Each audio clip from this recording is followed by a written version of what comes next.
At 14, I was imprisoned and raped by a deranged man in a basement for 30 days. Each day was a living hell. One evening, the man suddenly heard the sound of a helicopter outside.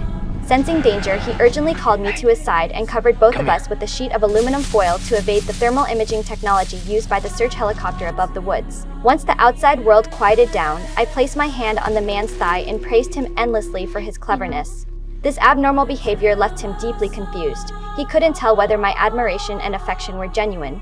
After a moment's thought, he still took out the chain, intending to fasten it around my neck again. Can you leave the chain off for now? Yeah. I'm not gonna go anywhere. Seeing me so obedient and docile, the man readily agreed to my request this time. He told me to lie down on the wooden board, expecting yet another assault. I had come to understand that survival mattered more than chastity. From that moment on, I fully gained his trust. Not only did he remove the chains, allowing me to move freely, but he also took me outside to search for water.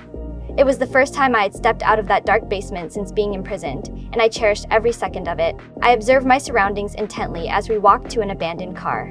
He skillfully opened the trunk, retrieved supplies, and then hurried to a small stream, filling a bucket with murky water.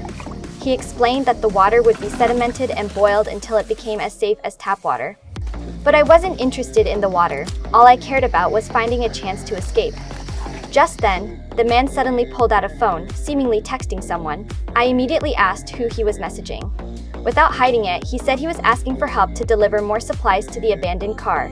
Instantly, I realized he had an accomplice. At that moment, the man noticed a bright beam of light shining from above. Worried it might be a helicopter searchlight, he hurriedly led me back. I lagged behind, deliberately slipping off one ill-fitting shoe to leave a clue for the outside world. But he noticed. However, pressed for time, he ignored the lost shoe and focused only on rushing me back to the basement. Exhausted from the day, he soon fell asleep. Restless, I sat up again, quietly climbed over his body, and retrieved the phone from his backpack. I wanted to text my mother, but deep underground, there was no signal. Gathering courage, I tiptoed to the hidden door and stepped outside just long enough to send the message. Then, I quietly returned the phone to its place.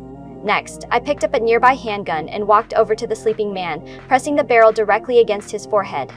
But at that critical moment, the gun jammed.